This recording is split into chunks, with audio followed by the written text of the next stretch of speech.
Most of the analysis you are reading about Russia right now is tracking the wrong war. The columns, the expert panels, the intelligence assessments being selectively leaked to newspapers, they are all watching Ukraine. The front lines, the drone footage, the casualty counts, and none of that observation is wrong. But while Europe stares at the visible fire, something else has been under construction, quietly, deliberately, over a period of years that predates Ukraine entirely. What Russia has been assembling on the borders of Estonia, Latvia, and Lithuania is not aggression. Not yet. It is something far more precisely calibrated than aggression. It is a test apparatus, a patient, methodically constructed test apparatus designed to do one specific thing: locate the exact point at which NATO fractures, without triggering the response that would stop it. The warning has been delivered, multiple times, by military historians, by the defense ministers of all three Baltic states, in public statements, in NATO council sessions, in security briefings that were never classified, in language specific enough to be unambiguous and alarming enough to be ignored. Europe has not refused to hear this warning because the evidence is thin. The evidence is not thin. Europe has refused to hear it because genuinely hearing it would require a response that no European government is currently willing to fund, staff, or politically survive delivering to its own electorate. That is not a defense policy failure. That is a civilizational one. By the time this analysis is complete, you will understand the structural mechanics of what Russia has built and what NATO has left open more clearly than the overwhelming majority of people currently debating it in print. The entire strategic picture has a single geographic key, and it measures 64 miles. 64 miles. That is the exact length of the Suwalki Gap. The land corridor between Poland and Lithuania, bordered on one side by the Russian exclave of Kaliningrad and on the other by Belarus, Moscow's closest operational ally. According to NATO's own contingency planning documentation, cited explicitly by General Ben Hodges, former commanding general of U.S. Army Europe, in congressional testimony in March 2018, seizing or cutting that 64-mile corridor in the first 72 hours of any conflict would physically sever all three Baltic NATO member states from alliance territory. 3 NATO member states, physically isolated, in 72 hours. For context, 64 miles is shorter than the distance from Paris to Orléans. It is a corridor that a capable mechanized force could traverse in a single afternoon. That single geographic fact, 2 Russian-controlled territories flanking a corridor shorter than an afternoon's drive, explains the entire architecture of what follows. There are 3 specific mechanisms through which the test of NATO is currently being assembled. Not theories. Documented operations, attributed doctrine, named military exercises with recorded force deployments. And each mechanism is constructed to operate below the threshold that legally activates Article 5. The doctrine governing what Russia is actually constructing on NATO's eastern flank has a name. And its name has been out of fashion in Western analysis since February 2022, when Russia launched the conventional invasion of Ukraine that appeared on its surface nothing like the elegant, sub-threshold approach the doctrine described. The name is the Gerasimov Doctrine, articulated by General Valery Gerasimov, chief of the Russian General Staff, in a paper published in the Russian Military-Industrial Courier in February 2013. His operative thesis, translated precisely, "The rules of war have changed." The role of non-military means of achieving political and strategic goals has grown, and in many cases has exceeded the power of force of weapons. That is not rhetoric. That is a published operational architecture. And Western analysts who declared it disproved by Ukraine's conventional phase made a category error. A category error that Russia has been patiently waiting for them to make. The Gerasimov Doctrine was not failed in Ukraine. It was suspended, temporarily. What follows is the specific operational sequence that NATO's own classified Red Team exercise in 2023 mapped as the highest probability path to Article 5 activation, the one that was never publicly briefed, and the sequence that 3 separate Baltic officials described independently using the same 3 words. To understand why the doctrine's suspension is temporary, examine the single case in which it ran its full operational sequence, without interruption, without NATO response, and to its intended strategic conclusion: Crimea, February to March 2014. The documented pattern, reconstructed from Bellingcat's forensic investigation and the International Criminal Court's subsequent structural analysis, signal ambiguity first. Deploy assets without insignia, the men who became internationally known as Little Green Men, into positions of strategic value. Manufacture a legitimizing political narrative in real time. Then move at a pace that structurally outstrips the institutional response time of any multilateral alliance. NATO's formal Article 5 deliberation process is measured not in days but in weeks. That gap between Russian operational tempo and NATO institutional response time is not an accident of bureaucratic inefficiency. It is the precise gap that Russian operational planning has spent a decade studying, mapping, and constructing operations around. Now connect that to what happened in Estonia in April 2007. Estonia suffered what the Council of Europe's Venice Commission described as the first documented state-sponsored cyber attack in recorded history. Banking infrastructure, government ministries, emergency services, news distribution networks, all simultaneously dark. For 3 weeks. Estonia is a NATO member. Article 5 was not invoked. Russia denied involvement for 17 years, until Estonian intelligence publicly attributed the operation to GRU Unit 74455 in 2024. The same unit later linked to the NotPetya attack of June 2017, which the White House formally assessed in February 2018 as having caused $10 billion in global economic damage. The 2007 Estonia operation was not primarily a cyber attack. It was a live proof of concept. It demonstrated with documented operational success that a NATO member state could be functionally paralyzed for 3 weeks without a single border crossed, without a single shot fired, and without triggering any Article 5 response. General Christopher Cavoli, Supreme Allied Commander Europe, testified before the U.S. Senate Armed Services Committee in April 2024 with language that deserves exact quotation. Russia has not abandoned its strategic aims. Ukraine is a battle, not the war. That sentence is not a military assessment of Ukraine's front lines. That is a forecast for what follows Ukraine. And what follows, according to every strand of Russian published doctrine, every force posture movement tracked since 2017, every documented exercise pattern in Belarus and Kaliningrad, involves the Baltic corridor, in a sequence that begins well below the Article 5 threshold and escalates only after NATO has made the structural mistake that cannot be reversed. Which brings us to the mistake itself. The mistake is not a shortage of courage. It is not primarily a shortage of hardware, though the hardware gap is real and documented. The mistake is structural. It lives inside the treaty text itself. Article 5 of the Washington Treaty reads, in its operative clause, an armed attack against one or more of them in Europe or North America shall be considered an attack against them all. What follows is the commitment that each member will take, and these 4 words carry the entire weight of the problem, such action as it deems necessary. Not mandatory military response, not all available force, such action as it deems necessary. That language was deliberately negotiated in 1949 to secure U.S. Senate ratification without committing America to automatic war entry. It also created, by design, a legal zone of ambiguity that every adversary NATO has ever faced has studied carefully. Russia has not merely studied it. Russia has built an entire operational doctrine around inhabiting it. The RAND Corporation ran a war game in 2016, 8 years before Russia's full-scale Ukraine invasion, and well before these questions attracted current political attention. The war game ran 16 separate iterations of a simulated Russian attack on the Baltic states. In every single iteration, Russian forces reached the outskirts of Tallinn and Riga within 36 to 60 hours. NATO's Rapid Reaction Forces, at their 2016 deployment posture, could not arrive in sufficient strength within that window to mount an effective conventional defense.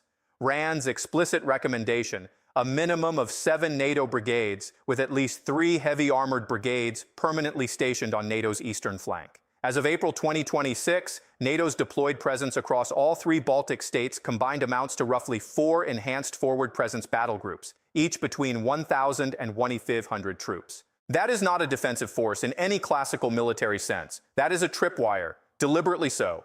The strategic logic is transparent. It ensures NATO soldiers die if Russia moves, which politically forces Article 5 activation. It does not, cannot, stop the movement itself. Now here is the counterintuitive number that deserves close attention. According to NATO's Defense Expenditure Report published in June 2024, 23 of 32 member states met the 2% GDP defense spending target, a historic high. The headline reads as progress. But the Bundestag's own Parliamentary Defense Committee, in a report to the German Parliament published in March 2024, assessed that the Bundeswehr would not reach full operational readiness for high-intensity conventional warfare until 2031 at the earliest. 2031. Hold that date alongside a second one. Estonia's Foreign Intelligence Service published its annual threat assessment in February 2025. Its conclusion on Russian military reconstitution from Ukraine war attrition, peak operational recovery capacity projected between 2026 and 2028. Place those 2 timelines next to each other. They are not abstractions. Russia at potential operational peak, 2026 to 2028. Germany, NATO's single largest European military contributor, at full conventional readiness, 2031. That 3 to 5 year gap is not a planning oversight. It is not an intelligence failure. It is a structural window. And in the published vocabulary of Russian military doctrine, which has an explicit named concept for exactly this situation, разведывательный boy, or reconnaissance in force operations designed to probe and exploit windows of adversary weakness, windows are not observed passively. They are entered deliberately. What this means for the populations living inside the countries exposed to this window is not abstract. Latvia's Russian-speaking population, approximately 24% of the country according to the Latvian Central Statistical Bureau as of 2023, represents the specific human terrain that the documented first phase of this operational sequence requires, not as victims, as the initial operational medium. And understanding that distinction is essential to understanding what Phase 1 actually looks like when it begins. Here is where the three threads, the legal ambiguity inside Article 5, the force posture gap, and the human terrain already in place, converge into a single operational sequence. And this is the part that no one on television will walk you through plainly. The sequence does not begin with tanks. That needs to be stated plainly, because the operational image most people carry, armor crossing a marked border, aircraft overhead, the visual grammar of a conventional military opening, is precisely the image Russian doctrine has spent 2 decades engineering obsolete as a NATO planning assumption. The sequence begins with a political incident. In a Russian-speaking district of one of the Baltic states, real candidates are named by name in Baltic intelligence assessments that are publicly available. A grievance event occurs, real or manufactured, a protest, a counter-protest, a death with contested attribution. The incident itself is less important than the response architecture that activates immediately afterward. Phase 1. Russian state media runs a 72-hour continuous coverage cycle framing the incident as ethnic persecution of a Russian-speaking minority by a NATO member government. The narrative is not invented from nothing. It draws from real historical tension, Soviet-era language laws, citizenship status disputes that are genuine, documented, and genuinely painful. Russia does not create the wound. Russia maintains it, deliberately, systematically, through state media, through social media operations attributed by the EU Disinfo Lab's November 2023 report to Russian military intelligence structures, through community organizations whose funding trails are documented. The designed output of Phase 1 is not outrage in Moscow. The designed output is moral uncertainty in Western capitals. Is this actually a civil rights situation? That ambiguity, not the incident itself, is the operational objective. Phase 2. Volunteers begin appearing in the district. Not Russian military personnel, not uniformed soldiers. This is not speculation. The International Criminal Court's 2023 preliminary examination report on the Donbas operation documented in structural detail how GRU's Unit 161 Special Purpose Coordination Center directed what Moscow officially described as spontaneous local defense forces. Command structure documented, funding trail documented, political direction documented. Before the sequence continues, something deserves a full stop. In the Donbass region between 2014 and February 2022, before the full-scale invasion, the United Nations Office for the Coordination of Humanitarian Affairs documented 14,000 conflict-related deaths and over 1.4 million registered internally displaced persons, according to OCHA's Ukraine report published in January 2022. Those are not data points. Those are families, elderly people, children who grew up in buildings that no longer exist. Every calculation that follows rests on that human reality. And if the sequence described here plays out in the Baltic states, the population exposed is larger. That sits behind every strategic number in what follows. Phase 3, the test of Article 5, not a direct military incursion. Russia knows exactly where that unambiguous threshold sits. The test is calibrated to fall beneath it while producing state incapacitation. Coordinated cyber attacks on energy, water, and financial infrastructure. Simultaneous economic disruption, sustained political pressure. The targeted government is functionally paralyzed. And the question that activates in every NATO capital simultaneously, Washington, Berlin, Paris, Rome, is, does this constitute an armed attack under the treaty's operative definition? The probability that NATO achieves unanimous consensus on Article 5 activation in that specific scenario, with deliberately engineered ambiguity, with the documented political fractures already present inside the alliance, with the specific public statements made by senior American political figures in 2024 regarding the conditionality of U.S.-NATO commitments. That probability, according to former Deputy NATO Secretary General Alexander Vershbow in an Atlantic Council interview published in January 2025, is not calculably high. His precise language, the ambiguity itself is the vulnerability. 8 words. The entire strategic situation precisely contained. The historical parallel that every serious student of European security recognizes immediately. March 7, 1936. Hitler's remilitarization of the Rhineland, a direct documented violation of both the Treaty of Versailles and the Locarno Pact. German commanders carried sealed orders to withdraw immediately if France responded militarily. France did not respond. Britain did not respond. The lesson drawn in Berlin was precise and operational. The alliance lacked the political will to match its treaty language with action. Every subsequent operation, Austria, Czechoslovakia, Poland, was calibrated directly against that proven threshold. Russia has studied that history at the institutional level. It is not an inference. Russian military doctrine explicitly names probing actions, razvedka boem, as operations designed to locate an adversary's authentic response threshold, as distinct from its stated response threshold. The gap between those two thresholds is the operational terrain. And right now, Europe is that gap. Wars almost never start because everyone decided they wanted one. They start because nobody watched the dominoes fall until it was too late. What this analysis demands, in honesty, is a fair hearing for the counter-argument. Smart, serious people with credible institutional track records look at everything laid out here and arrive at a considerably calmer place. Lawrence Friedman at King's College London and Keir Giles at Chatham House both argue, backed by documented data, that Russia's losses in Ukraine have fundamentally degraded its capacity for the kind of swift, high-confidence operation that the Baltic scenario requires. Oryx's open-source verified count of destroyed or captured Russian armored vehicles exceeded 3,000 units as of early 2026. Senior officer casualty rates have been severe and structurally damaging to experienced command cohesion. Russia's defense industrial base is under documented sanctions pressure. Their argument, Russia is reconstituting. Yes, but from a far weaker baseline in a far more constrained economic and military environment than the analysts who built the 2016 RAND scenario were working with. That argument is serious. It is not wrong on its own terms, but it carries a timing assumption that does not justify complacency on this specific structural question. Gray zone operations are, by design, low cost, low signature, and high leverage. The 2007 Estonia operation required a handful of GRU personnel and paralyzed a NATO member state for 3 weeks at near zero operational cost to Russia. The concern is not whether Russia can execute a full conventional assault on the Baltic states tomorrow. The concern is whether Europe closes its structural vulnerabilities before Russia's military capacity returns to the level at which conventional options re-enter the planning calculus. On that specific timeline question, Russia's reconstitution window versus Europe's readiness window, the figures already cited do not produce a reassuring answer. What Europe can still do is neither complicated nor new. It is politically difficult. Finland joining NATO in April 2023 and Sweden in March 2024 genuinely changed the strategic geometry of the Baltic region. Russia's Baltic Sea access is now flanked by 2 NATO members rather than 2 neutral states. That is real and consequential. It is not sufficient on its own. Permanent, heavy armored presence in the Baltic states, not rotating battle groups that Russian planning cycles can schedule around, but permanently stationed forces that remove the ambiguity of NATO's response intent, is the specific recommendation present in every serious security assessment since RAND published in 2016. Finland and Sweden's accession created the geographic logic for it.